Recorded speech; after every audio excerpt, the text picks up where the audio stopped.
So I've already done a lot of grieving around the damage to the natural world. A lot of grieving over the past decades about how we're destroying beautiful ecosystems and wildlife. I did a lot of grieving on that already. So when I meet people where they're particularly sad about the 200 species going extinct and what we've done to the biosphere, I totally understand it, but I don't feel the pain in the same way I used to. So for me, what's heartbreaking now is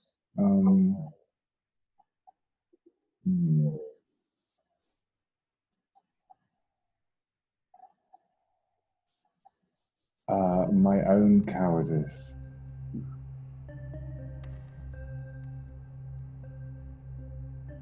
I'm Dean Walker, and welcome to the Poetry of Predicament podcast, a podcast for people brave enough to face humanity's challenges and problems, and most importantly, our numerous predicaments.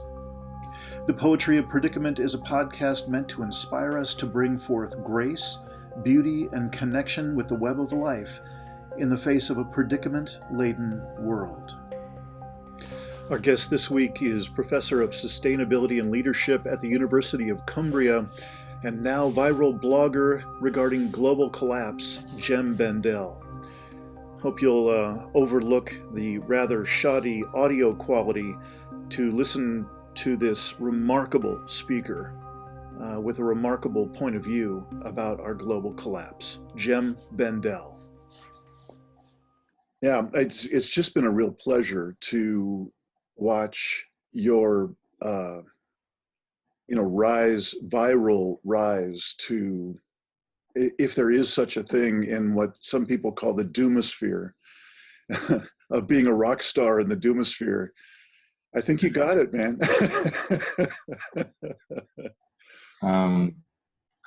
I'm such a newbie. I'd never heard that term Doomasphere before. Really? But okay, Doomasphere. Oh yeah, I guess that's my sphere now, isn't it? Yeah. Well, it's it's in the gallows humor end of the house. So. Okay. Doomasphere. I like it. Okay, that could catch on. Yeah.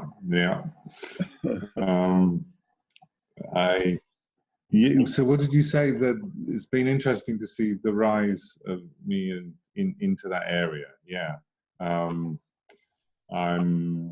I was surprised, I think, in July last year, when I released the paper.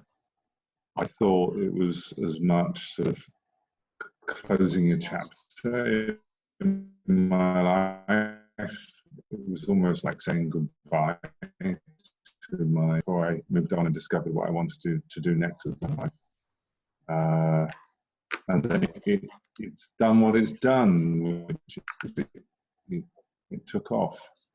So I don't know, it's about over 110,000 downloads of that paper now, I think.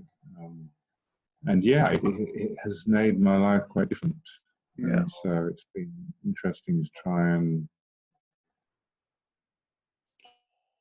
keep focus on what is it that I wanted to do before I realized there was a Doomasphere. Right. Well, if I may, I've started awkwardly. Let me just get some of the formalities out of the way. I'm going to read just the first couple of sentences from your own bio on your own website. That Dr. Jem Bendell is a professor of sustainability leadership and founder of the Institute for Leadership and Sustainability at the University of Cumbria, of course, in the UK. He focuses on leadership and communications for social change, as well as approaches that may help humanity face induced disruption. And it goes on to say quite a bit more, but I'm certain that the folks who will be watching this podcast will have access. I'll be sure to put the link to your many writings there on the website. And we just started out by noticing the meteoric rise of you and your writings in 2018, and my hat is off to you. It's you're a much needed academic voice, and obviously someone who carries enough heft to get a lot of attention, and this obviously needs a lot of attention. So I thank you for that, and I also would just like to acknowledge that I've seen a couple of really stellar interviews with you recently, both energetically and in terms of the content. One, gosh, I'm so sorry, I'm going to forget the woman's name. You were both there in Bali. Yes, Amisha. That's right. Yeah, Amisha, and her future is beautiful podcast. When she asked to interview me for that, I thought, Amisha, do you know the work I'm doing? Well, it was a fascinating conversation we had, and rethinking what we might mean by beautiful. Yes. Yeah. And then the second interview that I'd like to mention, as I'm sure you've done hundreds by now, I can only imagine, is the one that you've now got on your website, which is the one that Stuart Scott and his team put together for you with the slow motion body surfers and so on. Both of those interviews, I just want to, I do quite a bit of video production, and I just want to acknowledge that those truly are both beautiful, and in the content of the videos, the visual content, but also particularly in, would you say her name again, please, the interviewer on the first one? Sure, Amisha. Amisha, thank you. Both you and Amisha were in such a lovely state of being, and that state of being is so appropriate as a bridge, as the kind of gentle but firm bridge that people need, rather than something shaming or something daunting and fearful. So I'd like to just start by acknowledging those interviews, acknowledging you for the apparent track you're on, you as you've self-declared, of awakening, of really formulating yourself out of that awakening. And it just, from this reporter's vantage point over here, it's quite extraordinary, the amount of beauty and the amount of energetic embrace that I feel when I listen to or watch anything or read anything that you're putting out, and acknowledge your process, because I am familiar with my own version of the major woke moment, and then the progression out from there of, so who will we be together in the face of a predicament like that? So Yeah. I won't pretend to have the softness at this moment of the two of you in your You're body. doing pretty well. but I'm a direction that I'd be curious to go, and I'm happy to go wherever you would like to go. I'd also like to give you free rein to just say, nah, let's not do that. Let's go here, because it is your interest. The direction that I would like to suggest is, we both have some amount. I don't have nearly the academic background that you have, and I'm sure the experiential background, but I come from mostly the world of stand-up training for corporate executives in the US and in Asia and in the UK. And then also training adults to work with at-risk youth, and then the communities within which the programs are occurring, so community development programs as well. And then personal development training on top of it. And all of those required a certain amount of walking the talk in the lineage that I grew up in. And so there was a tremendous resonance that I had with what you've been sharing one way or another about what you're going through, what you're growing through, and with this new way of being that seems to be called for. I'm curious how you're doing when you now bring your newly revised frame through which to see the world, particularly the business world, particularly the mechanics of the business as usual paradigm that you've been working in for quite some time, to find sustainable ways of engaging in that very business, in those mechanics. Now from this new frame, I'm so curious, how do you hold it now? What are you seeing now? So if that's an acceptable question to start with, let's do that. Yeah, I'd be very happy to feed back on that, but also just a couple of comments on what you said.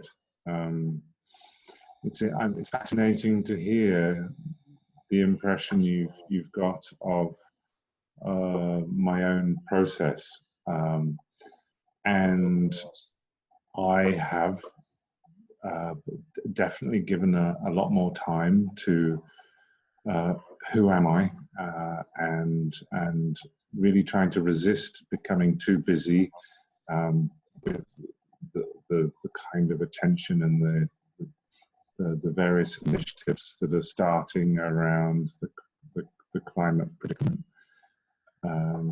So I think you will probably have seen the results of that, in that I'm also picking and choosing how I communicate.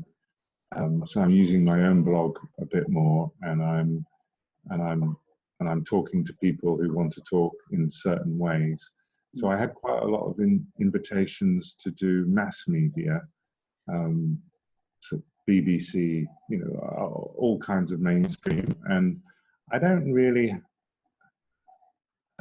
have. I mean, you just asked me about what do I do with my existing professional networks on this new thing.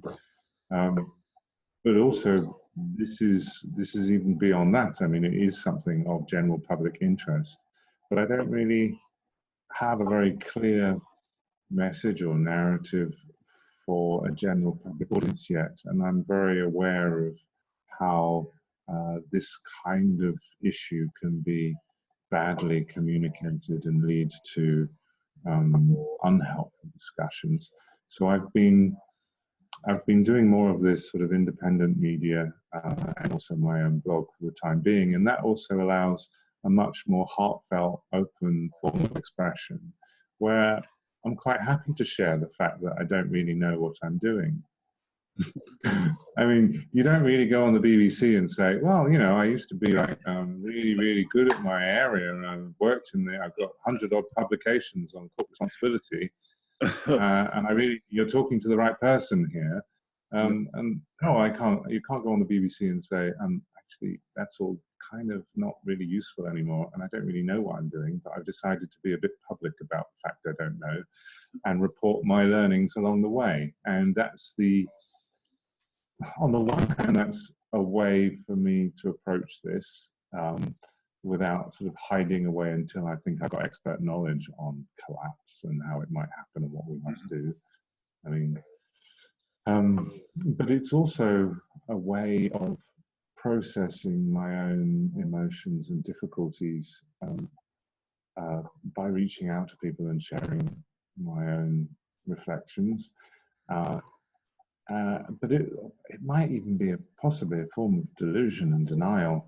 Like, it is a form of action, isn't it, to have a show like this, or for me to appear on your show, and it's still maintaining this idea that there's stuff to be done.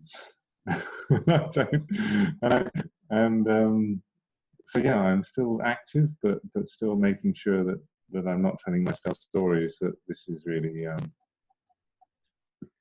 this really matters. I mean, I've got to sit with that maybe none of this really matters, and I've got to hold that, and that's what I'm trying to do. So it's very nice to be chatting to you, because I know we can have, I mean, that kind of would sound like mumbo jumbo to a lot of people, but I think it might not to you. Yeah. So, but your question, okay, how am I taking this framing to? Well, I'm not. I mean, I have been. It's funny because it's something I'm hearing from people I haven't heard from for years in the corporate responsibility and sustainable business fields, saying, "Hey, Jem, I've been hearing all about your work. It's causing us that. Would you like to come and keynote at our corporate conference in, name the city?" And it's all the chief executives of sustainability in, the largest corporations, and I'm saying, oh, I don't know what my message is for these are the people I would have. Well, I mean, my university, we still have courses that are doing quite well, where we do educate people like that, and I do appear in those programs, teaching sometimes, but yeah, I don't, as a keynote at a big corporate conference, my message is most of you are as restricted as I was in stories of meaning and purpose and identity and status, and it's really scary to sort of. It's more difficult for people in those positions than not, because they've all been working hard believing they're changing the world for the better while still having a massive salary and having a high status lifestyle. They had their cake and eat it, and now they've got neither. That's my message. It's not much fun, is it? So now you get a sense of why I named my book The Impossible Conversation. I see. Yeah. So I'd like to hear how you're having the conversation then, because obviously you do some of this work too. So I'm helping some other people who I've worked with in the past actually think through what aspects of the collapse readiness or collapse acceptance agenda you can bring to large corporations, or at least individuals with senior roles in those corporations. And yeah, a colleague of mine is going to be actually presenting in the Netherlands in a few weeks this collapse agenda, and just trying and seeing what happens. I'm not, but where I'm at is rethinking everything. So I'm very interested in what's going to be the role of schools and schooling going forward. I'm interested in how the world's religions and religious leaders going to respond. Mm-hmm. How could what's going to be the role of local government is in a really hands-on way in an emergency situation, or when I say local, it can also mean regional and state level. There's a whole range of things. I mean, the psychology profession, I think I'd much rather be talking to the psychologists for the next few years than, say, corporate executives. So I really have taken to heart this analysis about the collapse is coming, and we need to rethink everything. And it means that I'm not really I don't have a clear message for the corporate community yet, and I'm not sure if that's the best use of my time. Mm-hmm. I'm exploring other areas right now. Got it. Thank you. I've had a very similar track going on since having produced a number of online symposia with Carolyn Baker in the past 4 years. Almost every one of those symposia has included people fairly senior in the mental health community. And the guests we've had on most often, perhaps you've heard of Lisa Van Susteren. She's in the US, she's a practicing psychiatrist and also an advisor to numerous agencies and boards that, for instance, one organization that I don't know, you might find interesting, the Transformational Resilience Innovation Group. I don't know if There's a that's few words. Yeah. there's a guy named Bob Doppelt who wrote Oh, wow. I read a book of his a while ago. Yeah, Transformational Resilience, right? Was that the book you? Oh, I read his. He was into. I seem to remember him applying systems thinking to sustainability in organizations. Yeah, well, his did what impressed me the most about both Bob and Lisa Van Susteren is they were some of the only people really speaking truth to power, really coming right up against the border of, you know, where that were really on the brink. You know, they were among the very few senior voices, either authors or speakers, that were willing to really describe it as they see it, and then in Bob's case, offering, you know, I think he articulates a number of very powerful self-regulation and self-organizing tools for a person, a family, an organization, a small community, to be able to rally around those tools and obviously integrate them into their own experience. And so I guess I'm just long-windedly agreeing with you that there are some conversations that really just aren't worth having with certain populations, certain folks. I'm open to the idea that corporations will have an important role to play, some corporations, but not the corporate sector as a whole. And those some corporations that will have an important role to play to keep the lights on as long as they can be on, and mass production of basic foodstuffs.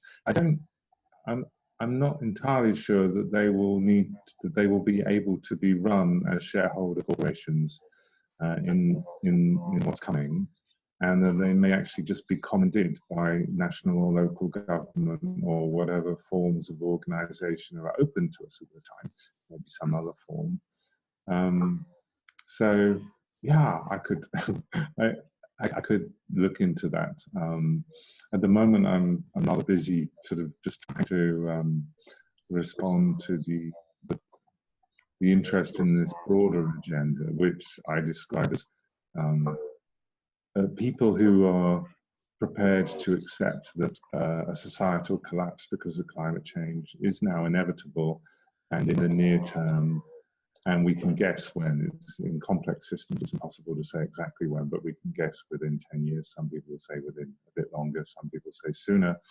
But the conversation with that starting point, and it's just such an enormously wider field that has been completely taboo for so long, and understandably so. And taboo, at least within sort of mainstream professional circles. And so I'm wanting to help normalize, and it's across the board, isn't it? So it's in all kinds of different professional sectors and ways of life, walks of life. Yeah, I would be very nervous if anyone sort of coming up with a whole plan for how corporations can save us. But I do see that some people in a corporate conference would be able to play a useful role, and obviously everyone in the audience is human and needs to come to terms with their own mortality and find a way of being open-minded and open-hearted, curious and loving as things start to get strange. Yeah.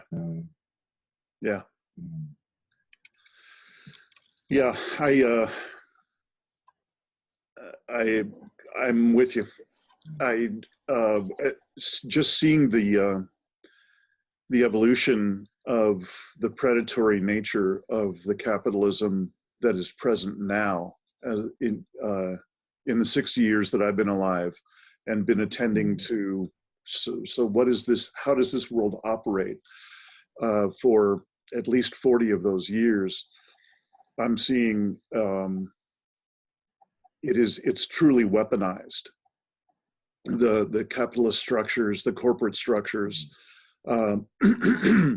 That's I have no idea how to untangle that knot. You mentioned something earlier about the shareholder orientation of a corporation. And I'm in the middle of writing my second book and a workbook to go with it. And I'll dip ever so slightly into that conversation to see, as long as the corporate charter is written the way it's written, I don't see there being a chance. You know, with that as the foundation for how we do the business as usual human operating system, I don't know how to untie that knot either.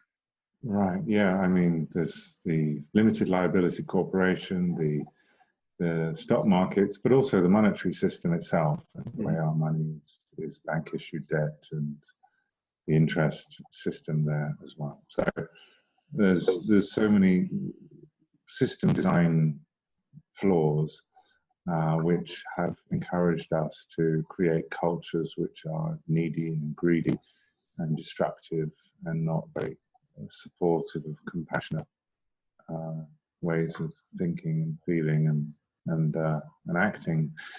But rather than spend, I mean, I spent quite a bit of time trying to look at that over the last 10 years, but almost 10 years, but I'm not so focused on those critiques anymore, because I'm anticipating the life as we know it to break down. It doesn't mean the view that life as we know it will break down at some point in the not too distant future doesn't mean we don't still care for our analyses of why things are bad and what is it in our systems and what is it in human nature. And it doesn't mean we don't care about a whole range of things like ending child labor and looking after the sick and the weak and so on. I mean, all these things that always mattered and still matter and will matter. So although I have this new sort of totalizing frame of a sense of collapse is on its way, it doesn't. It shifts my priorities personally, but it doesn't mean that I don't care for lots of these other things. But trying to promote systemic reform with sort of like over decades, that's no longer my story. Yeah. I'm curious if you've been influenced at all by Naomi Klein's "This Changes Everything." I can tell you that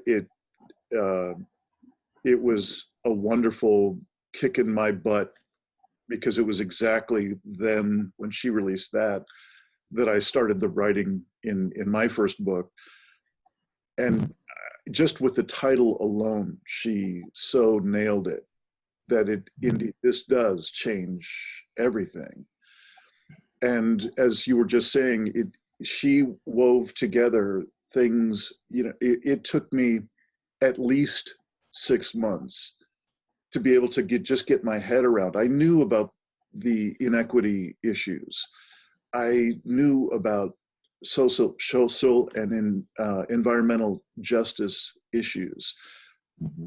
But I just literally found I didn't have the capacity to hold it all, when I was also at the same time trying to get my head around abrupt climate change. So I am curious, first, if you've read that book, and have you also had to do some particular kind of yoga to get limber enough to hold all of it at the same time, all of these elements at the same time? So yeah, I mean, I knew Naomi Klein's work since the year 2000, so it's 19 years ago now, isn't it? When her No Logo book came out. I was involved in some grassroots activism around the World Bank, the WTO back then. Great. So yeah, I've followed her work since then. I quite liked her Shock Doctrine, Disaster Capitalism book, and she's a good has a good way with stitching things together, and definitely, I felt that the book "This Changes Everything" was helpful in saying that it's capitalism is now the enemy of the climate, and but at the same time, it wasn't offering very much in terms of really what to do, and also it was in the paradigm, which is appropriate at the time, of let's try and stop climate change. So it was almost like we must do everything that we can to stop it. Now I'm thinking, well, we can't stop it, so we could bang on about how we need eco-socialist revolution in order to help soften the landing, and other people might go on about how we need to just embrace global capital and hedge funds and everything. Where the power is now, we haven't got time for those huge political upheavals yet. Let's use the tools that we've got and talk to the billionaires right now and change things from the top right now. Right. I think both of those arguments, you can have people very credibly, Naomi Klein on one side and a whole bunch of other people on the other side who like hanging out with billionaires, and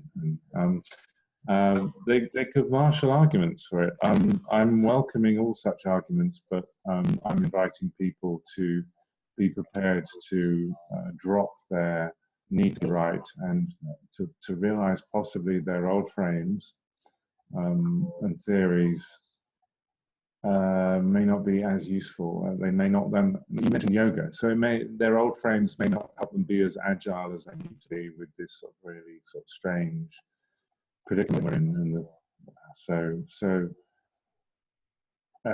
I don't take all that much from that book. I don't know what she's doing since that book, but yeah. You asked, what was the other part of your question? The yoga thing. Well, really, what I was acknowledging Naomi Klein for more than anything was what you called stitching together. That yes, I clearly you and I both had been aware of these kind of issues for a long time, the social and environmental justice and so on. But to then stitch those together, whether the orientation is, as you're saying, for Naomi Klein to be suggesting we must do everything we can do now to try and stop this and so on. Okay. What I was really pointing to was just at that particular point in first reading her book, I was so just trying to learn how to learn about the abrupt climate change reality and vet it one way or the other, that I literally had to set aside the social justice and environmental justice issues and so on to just one step at a time, for my capacity to be able to learn and integrate new material and then to be able to translate it into my version of a book and so on. That's really what I was saying, and I can appreciate what you're pointing to. I tend to agree. I've landed in a place that we appear to be in amidst a number of predicaments, along with all the vexing problems and challenges as well. And certainly the work that I know Carolyn's been doing for years and I've been doing for some time is aimed at that. Asking the kind of questions like, who will we be together in the face of a predicament? Or what will be the qualities of presence and relationship that will bring? And, I kind of the punchline or the short version of my body of work is that what got us here is that we've disconnected from all the primary sources of meaning in the human life in order to participate in the industrialized operating system. And what the only thing I can see to do, no matter what a person's view of the future is to adopt some number of practices to reconnect those primary sources of meaning. And that without them, then we truly are just having a foot nailed to the floor and just walking around in that same old circle. Yes, so I this don't know if is, anything I've said sparks you, but please, yeah. this is also not, what you just said is important for me in a number of ways.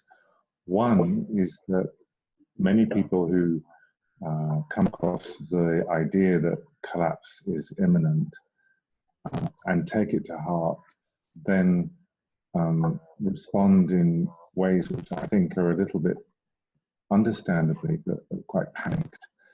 And they move into, well, how can we act as soon as possible and exert power and control on this situation? And then they'll look to where the power is.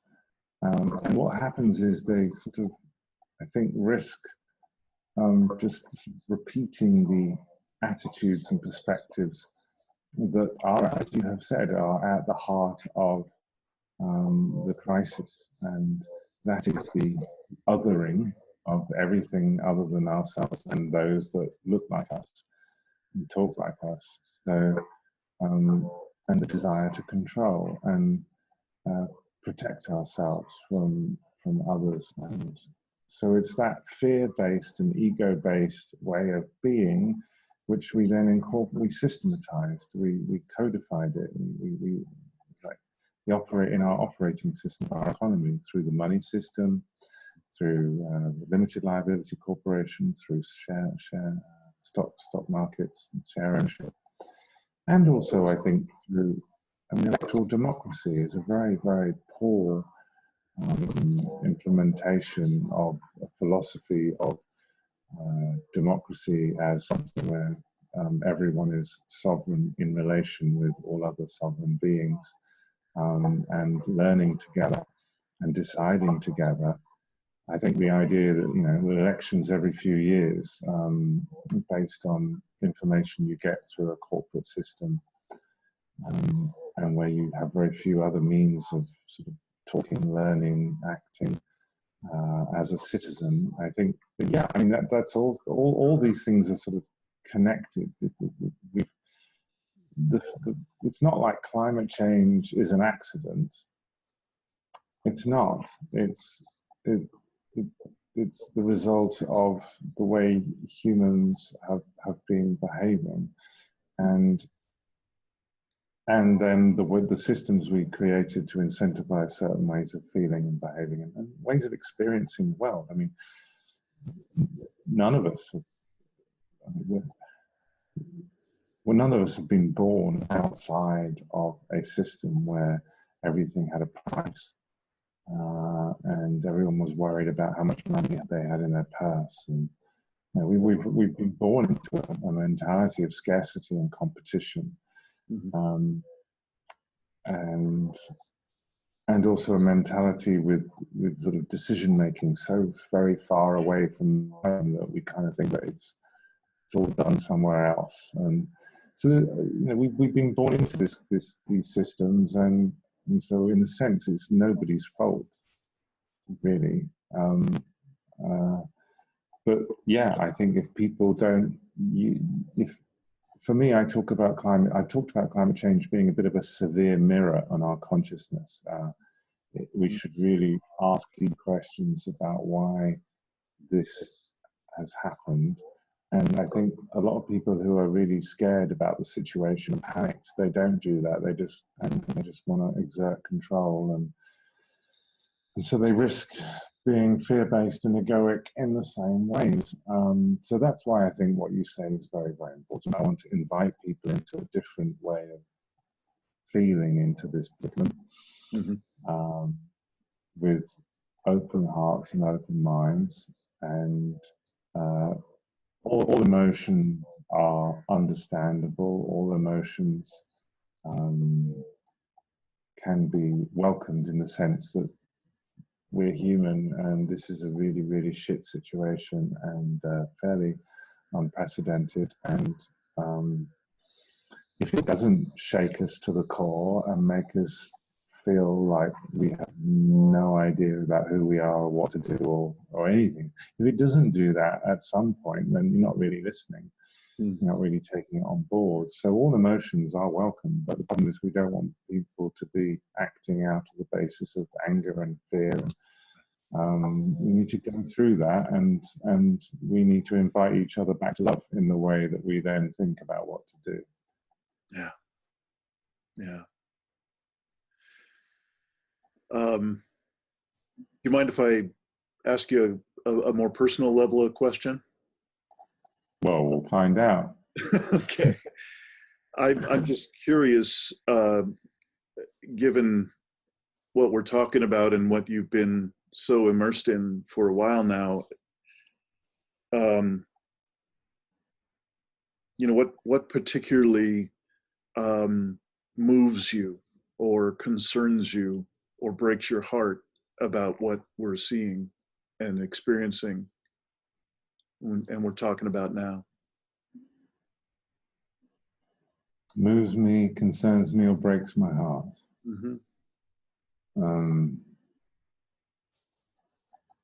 Oh, the heartbreaking thing. Okay.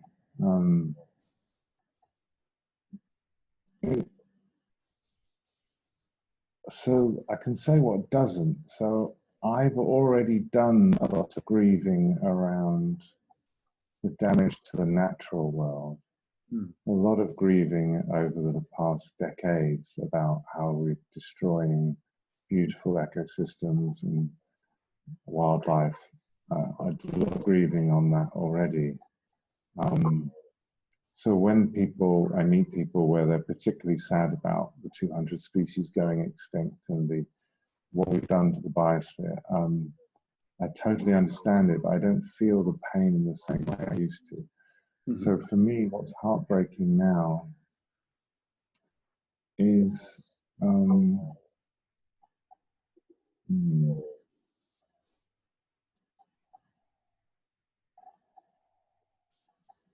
my own cowardice. I'm still kind of clinging on to my old ways of life a bit. I'm still clinging on to being a professor, clinging on to the professor way of doing things, you know, lectures, papers, and I'm adding new things on top. You know, after my sabbatical, I went back to university, and I've gone part-time remote working, so I have much more time for doing other creative things on the side, and I'm making short films, which are very much about writing loving responses to the predicament, and I'm spending more time reading into various different spiritual traditions, particularly Buddhism and Sufism at the moment. But what breaks my heart is me. I'm not doing it fully.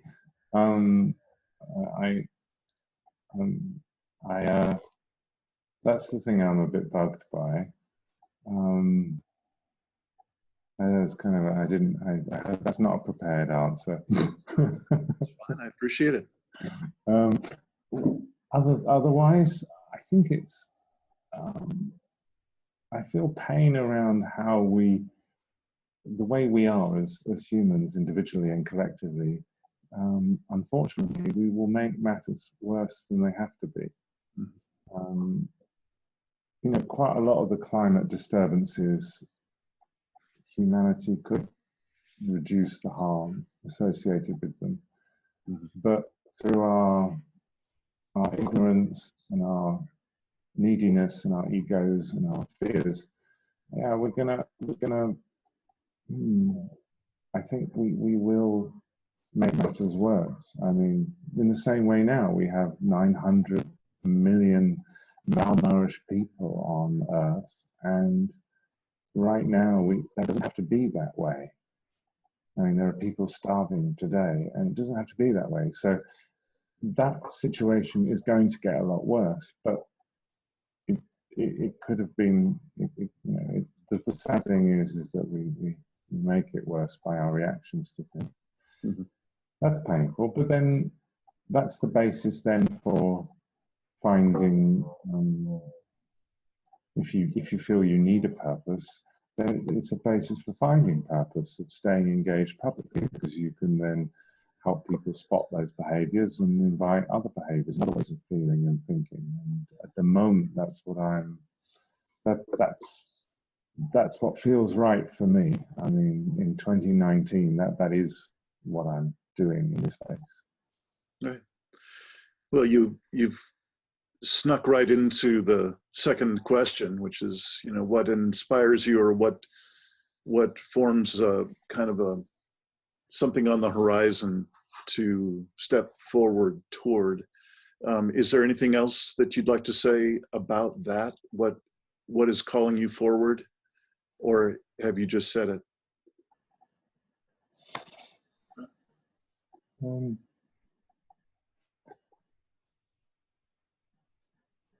I could break it down. I think I'm enjoying a bit of the freedom that comes from not having the old stories of around respecting society and the way things are, and no longer worrying about my career or those sorts of things. So I'm enjoying some of the creative freedom that comes with that.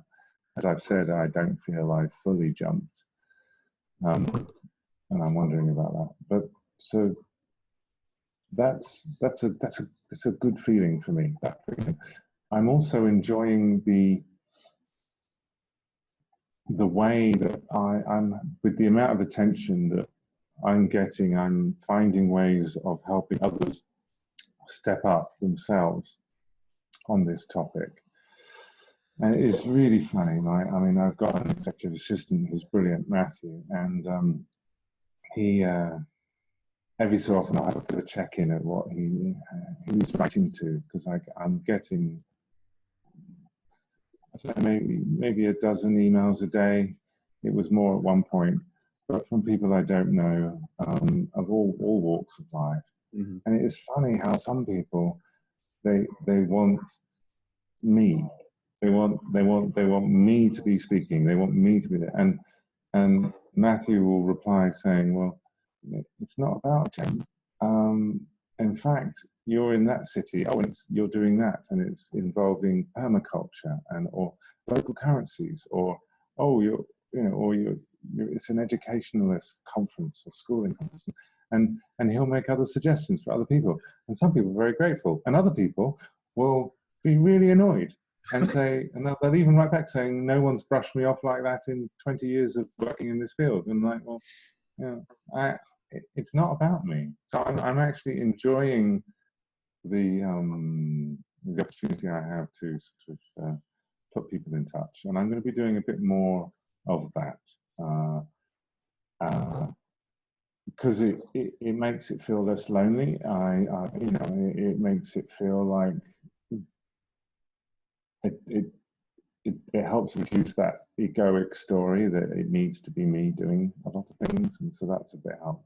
So there's something in it for me. But yeah, we're launching a Deep Adaptation forum in a few weeks, and it's going to be helping people connect, people who work in related fields, and that seems to be the best way I can sort of help this field move forward. Great. So I've enjoyed working with people who I've known for some years, and who've also swallowed, is it the blue pill? I keep forgetting which one it is, but the collapse pill. and are walking the path with me now, and so that's nice. But if you're looking for more of a vision for the future, there'll be good and there'll be bad, and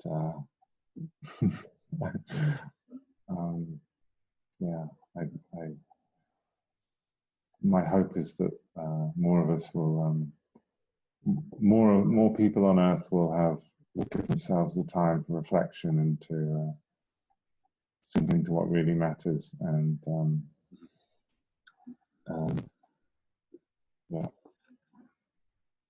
Great. Jem Bendell, I absolutely appreciate meeting you and having this conversation with you. I wish you all the best in this remarkable trajectory that you're on, and I admire so much how generously you are kind of sharing the wealth of a lot of attention, where a lot of attention is really needed now. And so I look very much forward to spending time with y'all in Greece in June, and very thankful that you're kind enough to put on that kind of a gathering. And I hope this is not the last time we get to connect in this way. I look forward to seeing the announcement about this forum. This sounds completely appropriate. There is no network available for people who are collapse aware, as far as I know. So thank you so much for the work that you've done and the way that you are modeling one, I believe, quite wholesome way to grapple with this transition that we all will be engaged with one way or another very soon. And particularly thank you for your patience. I know I've taken you deep into your potential sleeping time tonight. Thank you so much for having this conversation. Well, thank you for reaching out, Dean, and it's been really interesting to hear what you're doing and how you approach things. And it's clear from the kind of questions you ask that you've been on your own journey with this in quite some depth. And so I guess in that sense, I recognize I'm just a latecomer, and maybe I'll be interviewing you. I should interview you sometime. With pleasure, anytime. All right, good. That's the next one then. I'll interview you next time. Cheers. Okay. Jem, thank you so much. All right, bye-bye. Thanks for watching another episode of the Poetry of Predicament podcast, produced by Dean Walker and the Living Resilience Alliance, www.livingresilience.net. Music today from Michael Hedges, as always, and also Port Blue Into the Sea. You may want to check out our sister podcasts, the New Lifeboat Hour with Carolyn Baker on Podbean and at carolynbaker.net. Also, the Impossible Conversation podcast, another channel on YouTube. Thanks so much for joining us. Join us again later for another episode of the Poetry of Predicament.